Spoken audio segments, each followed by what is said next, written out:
അതിനൊക്കെ ചില ആളുകളൊക്കെ പറയണ്ട അധ്യാപകർ എന്ന് പറഞ്ഞാൽ ദൈവത്തെ പോലെയാണ്. എന്ത് ദൈവത്തെ പോലെയാണെന്ന് അവർ പറയുന്നത്? അധ്യാപകർ എങ്ങനെ ദൈവത്തെ പോലെ ആവുന്നത്? ദൈവം നിങ്ങളോടൊക്കെ മാസം മാസം ശമ്പളം വാങ്ങാറുണ്ടോ? ശമ്പളം വർദ്ധിപ്പിച്ച് തരണം എന്ന് പറഞ്ഞ് ഈ നാട്ടിൽ സമരം നടത്താറുണ്ടോ? ദൈവം എന്ന് പറഞ്ഞ ആള് അധ്യാപകർ ഇതൊക്കെ നടത്താറില്ലേ? ദൈവം ഒരു ശമ്പളക്കാരനല്ലല്ലോ. ശമ്പളക്കാരായ അധ്യാപകർ മാത്രം ദൈവത്തെ പോലെ ആവുന്നത്. അതിന് ചില ആളുകൾ ഉദാഹരണം പറയുന്നത് ദ്രോണാചാര്യരെയൊക്കെയാണ്. നിങ്ങൾ ആദ്യം ഒന്ന് മനസ്സിലാക്കാം, ഭാരതീയ സങ്കല്പത്തിൽ ഗുരു എന്ന് പറഞ്ഞാൽ എന്താണ്? യാതൊരു ലാഭേച്ഛയുമില്ലാതെ ശിഷ്യന്മാർക്ക് അറിവ് പകർന്നു നൽകുന്ന അതീവ പവിത്രമായ ഒരു സങ്കല്പമാണ് ഭാരതീയ സംസ്കാരത്തിൽ ഗുരു എന്ന് പറയുന്നത്. എന്നാൽ ഇന്നത്തെ അധ്യാപക ജോലി ചെയ്യുന്ന ആളുകളെ ഈ സങ്കല്പവുമായി നമ്മൾ എങ്ങനെയാണ് കൂട്ടിക്കെട്ടുന്നത്? ഇവർക്ക് മാസം മാസം ശമ്പളം കൊടുക്കണ്ടേ? ശമ്പളം ഒരു മാസം വൈകി പോയ ഇവര് സമരം നടത്തില്ലേ? ഇത് എന്ത് ഗുരുവാണ്?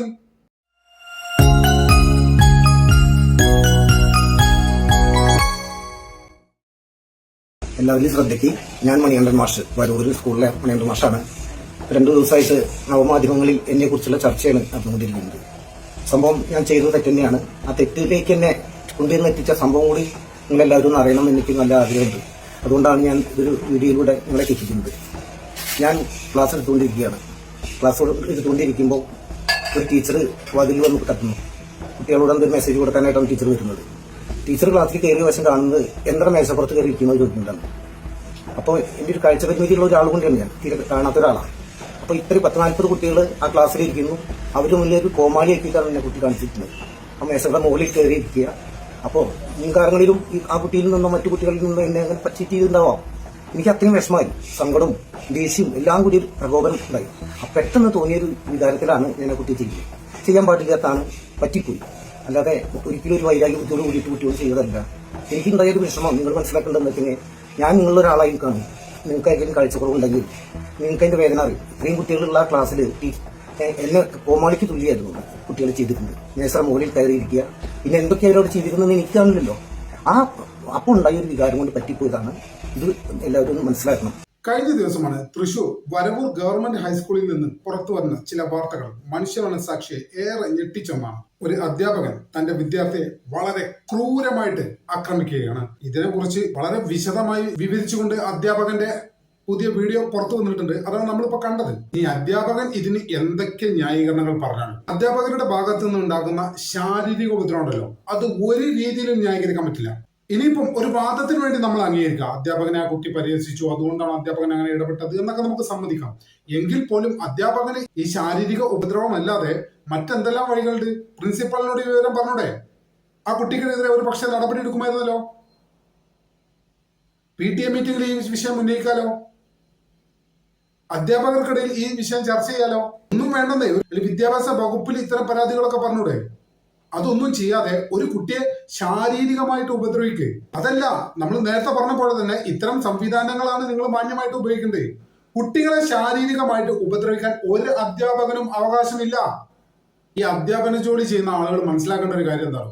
ഇത് കാലം മാറിയിട്ടുണ്ട്. നിങ്ങളെ പഴയ രീതിയിലുള്ള ചൂരൽ പ്രയോഗങ്ങളൊന്നും ഇനി നടക്കില്ല.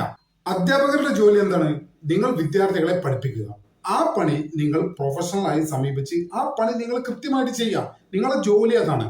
അതിനപ്പുറത്തേക്ക് കുട്ടികളെ കൈവെക്കാനുള്ള യാതൊരു അവകാശവും അധ്യാപകർക്കില്ല.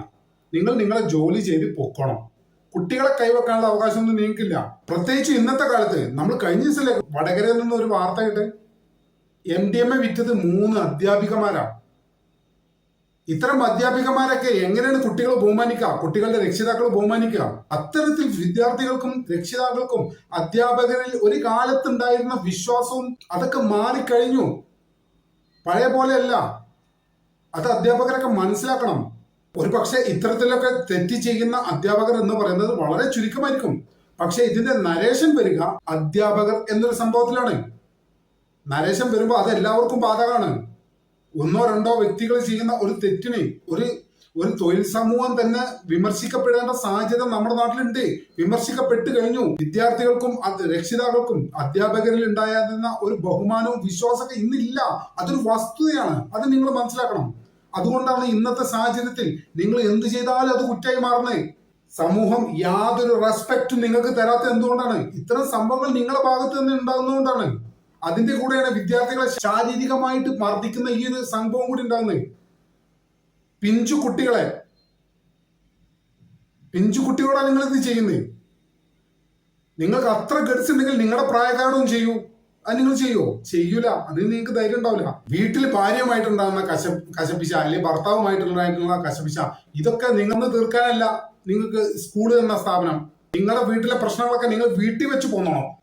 ഇത് എത്രാമത്തെ സംഭവമാണെന്നേ. ചെറിയ അംഗനവാടി ടീച്ചർമാർ മുതൽ ഹൈസ്കൂൾ വരെയുള്ള വിവിധ ഭാഗങ്ങളിൽ നിന്ന് ഇത്തരം സംഭവങ്ങൾ തുടർച്ചയായിട്ട് നമ്മൾ കേട്ടുകൊണ്ടിരിക്കുകയാണ്. ഇത്തിരി പോകുന്ന കുട്ടികളെ ആക്രമിക്കുക, എന്നിട്ട് ആളായി നടക്കുക. ഇവനൊന്നും നാണുമാനമില്ലേ? അതിനൊക്കെ ചില ആളുകളൊക്കെ പറയേണ്ട, അധ്യാപകർ എന്ന് പറഞ്ഞാൽ ദൈവത്തെ പോലെയാണ്. എന്ത് ദൈവത്തെ പോലെയാണെന്ന് അവർ പറയുന്നത്? അധ്യാപകർ എങ്ങനെ ദൈവത്തെ പോലെ ആവുന്നത്? ദൈവം നിങ്ങളോടൊക്കെ മാസം മാസം ശമ്പളം വാങ്ങാറുണ്ടോ? ശമ്പളം വർദ്ധിപ്പിച്ച് തരണം എന്ന് പറഞ്ഞ് ഈ നാട്ടിൽ സമരം നടത്താറുണ്ടോ? ദൈവം എന്ന് പറഞ്ഞ ആള് അധ്യാപകർ ഇതൊക്കെ നടത്താറില്ലേ? ദൈവം ഒരു ശമ്പളക്കാരനല്ലല്ലോ. ശമ്പളക്കാരായ അധ്യാപകർ മാത്രം ദൈവത്തെ പോലെ ആവുന്നത്. അതിന് ചില ആളുകൾ ഉദാഹരണം പറയുന്നത് ദ്രോണാചാര്യരെയൊക്കെയാണ്. നിങ്ങൾ ആദ്യം ഒന്ന് മനസ്സിലാക്കാം, ഭാരതീയ സങ്കല്പത്തിൽ ഗുരു എന്ന് പറഞ്ഞാൽ എന്താണ്? യാതൊരു ലാഭേച്ഛയുമില്ലാതെ ശിഷ്യന്മാർക്ക് അറിവ് പകർന്നു നൽകുന്ന അതീവ പവിത്രമായ ഒരു സങ്കല്പമാണ് ഭാരതീയ സംസ്കാരത്തിൽ ഗുരു എന്ന് പറയുന്നത്. എന്നാൽ ഇന്നത്തെ അധ്യാപക ജോലി ചെയ്യുന്ന ആളുകളെ ഈ സങ്കല്പവുമായി നമ്മൾ എങ്ങനെയാണ് കൂട്ടിക്കെട്ടുന്നത്? ഗുരു എന്ന് പറയുന്നത് നമ്മൾ നേരത്തെ പറഞ്ഞു, യാതൊരു പ്രതിഫലവും ആഗ്രഹിക്കാതെ, അങ്ങനെ ഒന്നും ഇച്ഛിക്കാതെ തന്റെ ശിഷ്യന്മാർക്ക് അറിവ് പകരുന്ന ആളാണ് ഗുരു. എന്നാൽ അധ്യാപകരോ? ഇവർക്ക് മാസം മാസം ശമ്പളം കൊടുക്കണ്ടേ?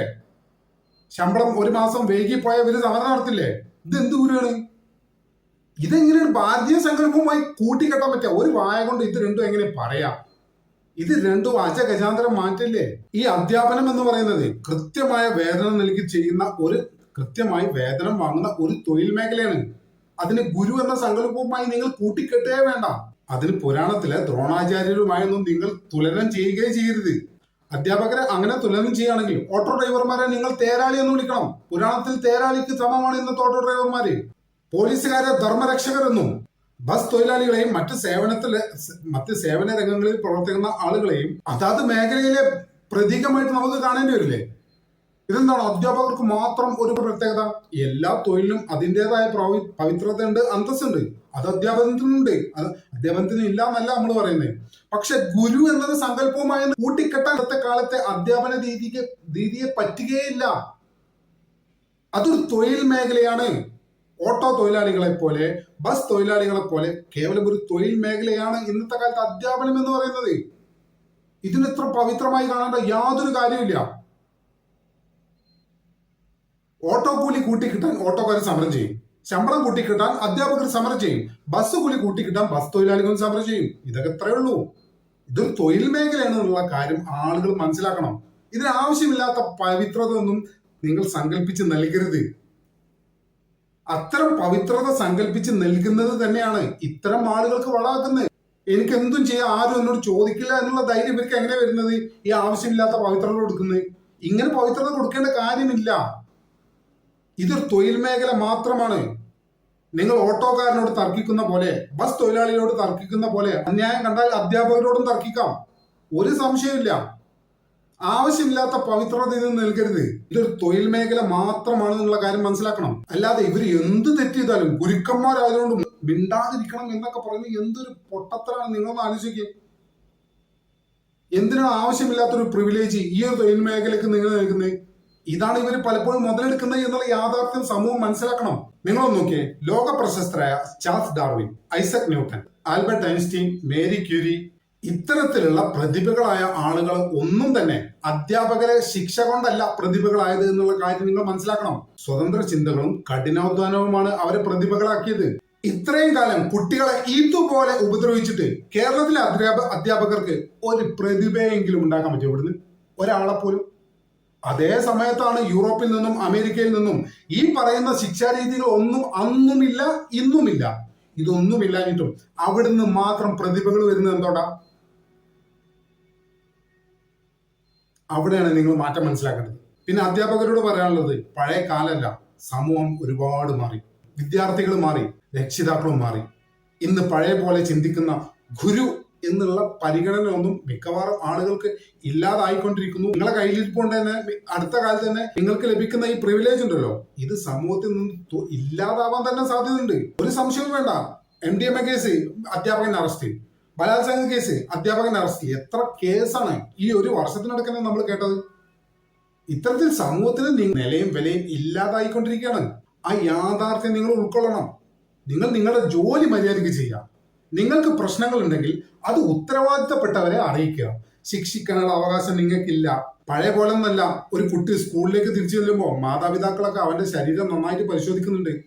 എന്തൊക്കെയാണ് സംഭവിച്ചത്, എന്തൊക്കെയും അധ്യാപകർ എന്തൊക്കെ ചെയ്തത്, ഇതൊക്കെ എന്തുകൊണ്ടാണ് സംഭവിക്കുന്നത്? അധ്യാപകരിലുള്ള വിശ്വാസം മാതാപിതാക്കൾക്ക് നഷ്ടപ്പെട്ടു എന്നുള്ളത് ഒരു വസ്തുതയാണ്. അതുകൊണ്ട് തന്നെ അടിയും ഇടിയും തൊഴിയൊക്കെ കൊടുത്ത് കുട്ടികൾ വരുതിയിലാക്കാൻ ശ്രമിക്കുന്ന ആ സമയമുണ്ടല്ലോ, അത് നിങ്ങൾ സ്നേഹത്തോടെയും നല്ല ആശയവിനിമയത്തോടെയും വിദ്യാർത്ഥികളെ വരുതിയിലാക്കാനുള്ള പുതിയ രീതി അവലംബിക്കേണ്ട കാലം കടന്നു കഴിഞ്ഞു. ഇന്നത്തെ സമൂഹത്തിന് വേണ്ടത് നിങ്ങളങ്ങനെ പേടിച്ചു ബഹുമാനിച്ച് നിൽക്കുന്ന അങ്ങനത്തെ ആളുകളൊന്നല്ല. ഇന്നത്തെ വിദ്യാർത്ഥികൾ അതിന് കിട്ടൂല. ഇന്നത്തെ സമൂഹത്തിന് ഇവിടെ ആവശ്യം പരസ്പര ബഹുമാനം നിലനിർത്തിക്കൊണ്ടുള്ള ഒരു നല്ലൊരു വിദ്യാഭ്യാസ അന്തരീക്ഷമാണ്. അല്ലാതെ പേടിച്ച് നിക്കറിൽ മുള്ളുന്ന പിള്ളേരുടെ 90 കിഡ്സിന്റെ കാലൊക്കെ കഴിഞ്ഞു. ഇന്നത്തെ കാലത്ത് ആരും അതിന് കിട്ടുന്നില്ല.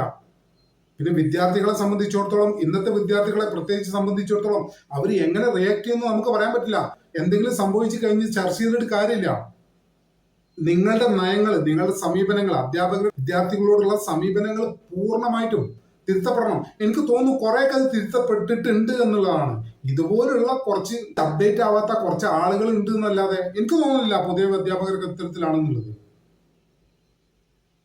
അപ്പൊ എന്തായാലും സ്വയം തിരുത്താൻ അധ്യാപകർ തയ്യാറാവാത്തോടത്തോളം കാലം ഇത്തരത്തിലുള്ള വിമർശനങ്ങളും പ്രതികരണങ്ങളൊക്കെ സമൂഹത്തിൽ നിന്നുണ്ടാവും. അതുകൊണ്ട് അടിയന്തരമായിട്ടുള്ള വിദ്യാർത്ഥികളോടുള്ള സമീപനത്തിൽ അടിയന്തരമായിട്ടുള്ള മാറ്റം, കാതലായിട്ടുള്ള മാറ്റം കൊണ്ടുവരാൻ അധ്യാപകരും ശ്രമിക്കേണ്ടതുണ്ട്. എന്തായാലും നമ്മുടെ ചാനൽ ഇതുവരെ സബ്സ്ക്രൈബ് ചെയ്യാത്ത ആൾ ഇപ്പോൾ തന്നെ സബ്സ്ക്രൈബ് ചെയ്ത് പിന്തുണ തരണമെന്ന് വളരെ വിനീതമായി അഭ്യർത്ഥിക്കുന്നു. മറ്റൊരു വീഡിയോയുമായി ഒട്ടും വേഗത്തിൽ തന്നെ കാണാമെന്ന പ്രതീക്ഷയോടെ തൽക്കാലത്തേക്ക് ഇവിടെ പറയുന്നു.